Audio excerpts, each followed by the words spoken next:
kandi reka ndege ni mu gihe sinabona uko mbivuga.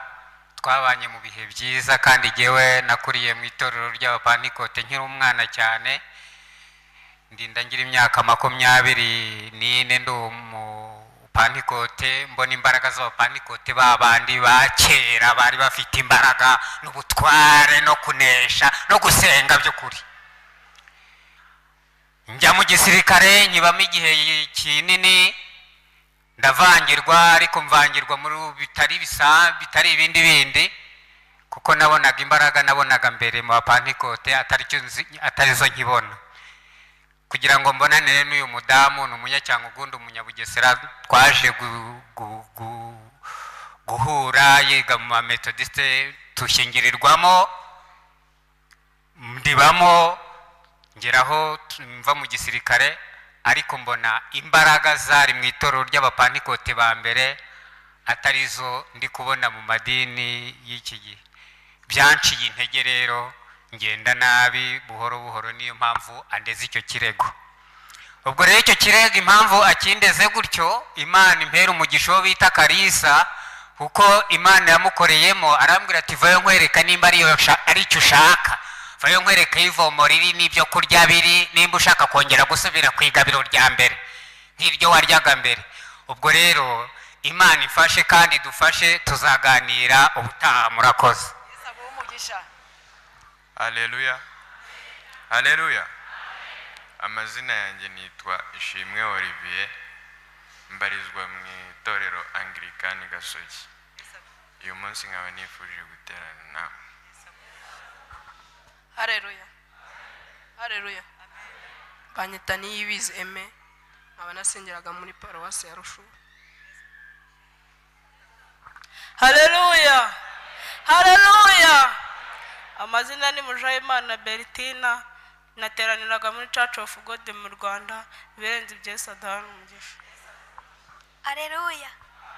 Nitwiringiye Imana Joseline, nkaba naje guterana nawe. Yesu agumisha Joseline. Haleluya.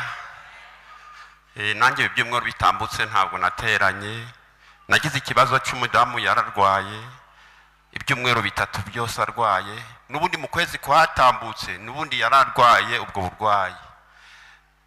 Ubwo najya kuvuga nti buriya bene data n'abashiki bacu buriya baravuga bati wenda ari mu ntege nke rwose. Ubwo hari n'abakristo nahuye nabo nemera kuva mu rugo njya kubareba muri gare ngo mbabwire, kubera ko kuva umudamu yarwara nta mwene data wari wakahageze ngo bimubwire, ariko nagerageje kumujyana kwa muganga bari koroherwa. Byatumye ngerageza kurera, ubwo ndavuga nti kanyaruke mu nzu y'Imana, Imana duhere hamwe twese umugisha. Haleluya. Nitwa Dusenge Clementina, naturutse Masizi, nkaba nifuje guterana nawe. Yesu agumisha Clementina. Haleluya. Nitwa Mbaje Joseline, nkaba naturutse Musanze, Imana ibamugisha. Yesu agumisha. Haleluya. Yesu ashimwe. Amazina nitwa Habimana Venuste, nuruka mu ntara y'Iburasirazuba hariya irukira mu karere ka Ngoma. Nanjye nagize icyifuzo cyo guterana namwe kuko mwaje gufungura umuyobori wacu ndahabura. Icyo gihe ntabwo nabonetse, ariko navuga ngo ndi inshuti yanyu.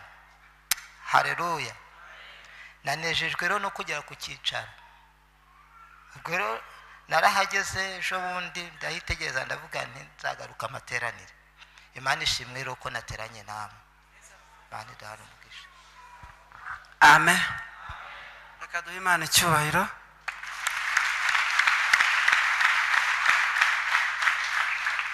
Nshimye Imana inyemereye kugera hano. Ndi umukristo ku Muhima kuri ADPR. Nshimye Imana kuntu mwakira abashyitsi. Nuko twahamagawe ubundi bimeze. Ndashima Imana ko nongeye kwivuga. Ntabwo byari bikibaho. Nshima Imana rero ko yongeye kungarura umuhamagaro wa kera. Amen. Nuko ADPR y'umwimerere bundi yari imeze. Imana ibaha umugisha. Nararetswe n'umugaragu w'Imana Daniel yaje mbere arabinkumbuje turi gusenga kandi dufite icyumba cy'amasengesho arambwira ngo uzamperekeze Kibagabaga. Kibagabaga sinumva ahantu anjyanye, ambwiye ko ari hano, numva ndahazi ko ntarahinjira, numva nejejwe n'Imana.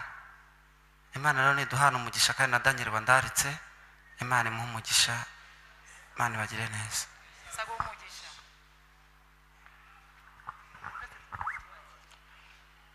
Yesu ashimwe. Nanjye ndi umusaza Yesu yagiriye ubuntu, muzehe John guturuka hariya mu ntara y'Iburasirazuba. Nanjye uyu munsi wa none harimo abana bari hano, harimo n'abandaritse kugira ngo nze hano. Twanazananye ahubwo nuko ntabonye nicaranye nabo, ariko nibo banzanye kandi byanshimishije, byananejeje. Imana ibahe umugisha.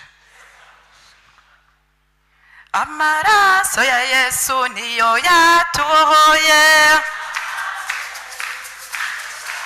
Oye, amaraso ya Yesu niyo yatubohoye.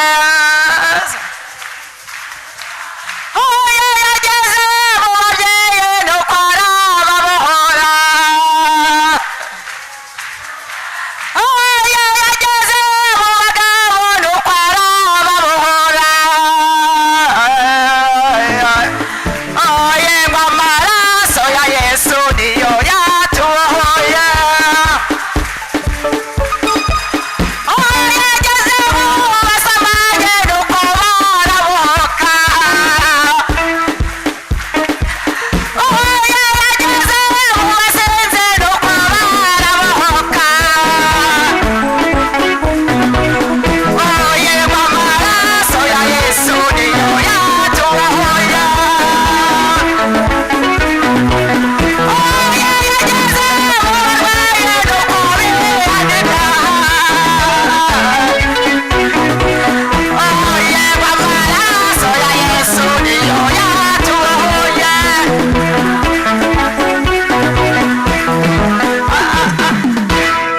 Haleluya. Amaraso ya Yesu afite imbaraga. Hari imbaraga z'igitangaza mu maraso ya Yesu. Namwe uyu munsi mubohoke bashyitsi beza tubakiriye. Tunejejwe no kubabona rero, tugiye kubahobera. Nawe uyu munsi ubohoke ibikuboshye byose. Hari imbaraga mu maraso ya Yesu. Ibyo Satani agukorera, ibyo umubyeyi wawe atagukorera, ibyo ubutunzi butagukorera, ibyo byose amaraso ya Yesu niyo abikora. Imana yacu ishimwe kandi Imana ihabwa icyubahiro. Uyu munsi wa none dufite ishimwe, tugiye kwakira n'abandi bashyitsi badukurikirana ku mbuga nkoranyambaga. Abo nabo tugiye kubaha ikaze hamwe n'aba bashyitsi bose. Ariko ndabona hari abandi bashyitsi bicaye batahagurutse. Mbwira ngo muri abashyitsi. Ndabona hari abandi bantu bicaye, ntabwo nzi niba ari abashyitsi cyangwa niba ari abasangwa, ariko ndabona bicaye. Imana idufashe kandi Imana itugire neza. Waba ari umushyitsi tutakire nawe twifuzaga kumuha ikaze mu nzu y'Imana, kuko abantu mu nzu y'Imana barakira cyangwa bakahapfira. Iyo ubeshye, Bibiliya iratubwira ngo hanze hazaimbwa n'abarozi n'abasambanyi n'umuntu wese ukunda kubeshya akabikora. Kuza kubeshyira mu rusengero ni icyaha gikomeye, Imana yazakubaza ukita umusangwa kandi ari umushyitsi. Abashyitsi rero bandi baba bahari nabo twabaye ikaze. Niba ntabo rero turazamura ibiganza duhobere aba bashyitsi, tubaye ikaze mu nzu y'Imana tubikunze. 1 2 3.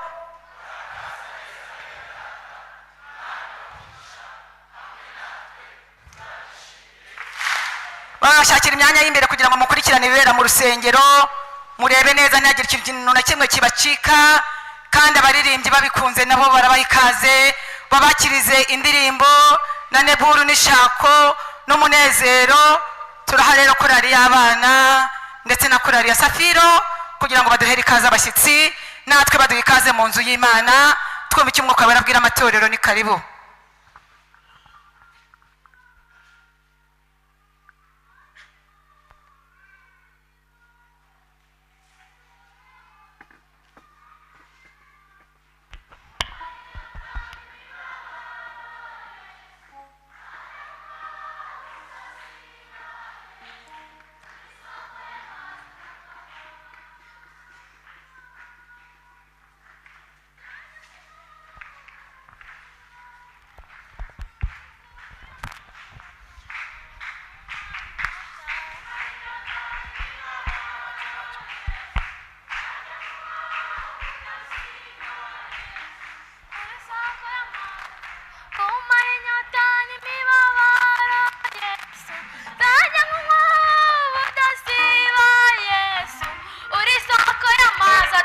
ndakama kumara inyota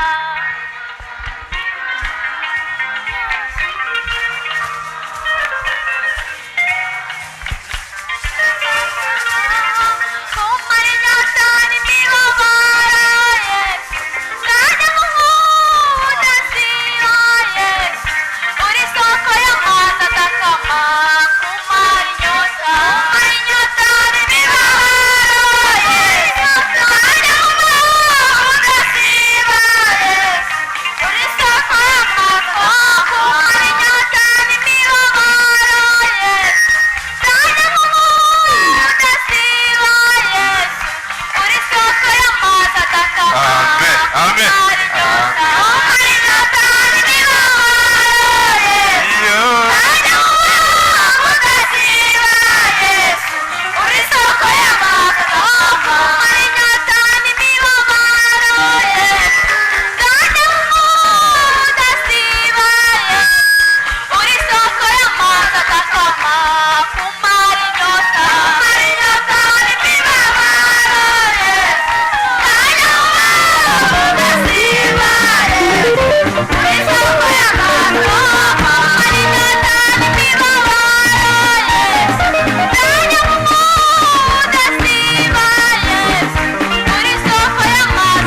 hasi. Haleluya, amena. Abakristo tubije muri iyi minsi ni abavuga izina ry'Imana bakavuga gukomera kwa Yesu, ariko hari imirimo bakora igahakana ibyo bavuga. Ariko icyamba, haleluya, amena, ibyo tuvuga bijyane n'ibyo dukora, nibwo tuzasohora aya mahoro. Naho ubundi uzatahira kuvugisha urugusa, iherezo ryawe rikazaba ribi, ariko Imana itabara ubugingo bwacu.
Yemwe abizera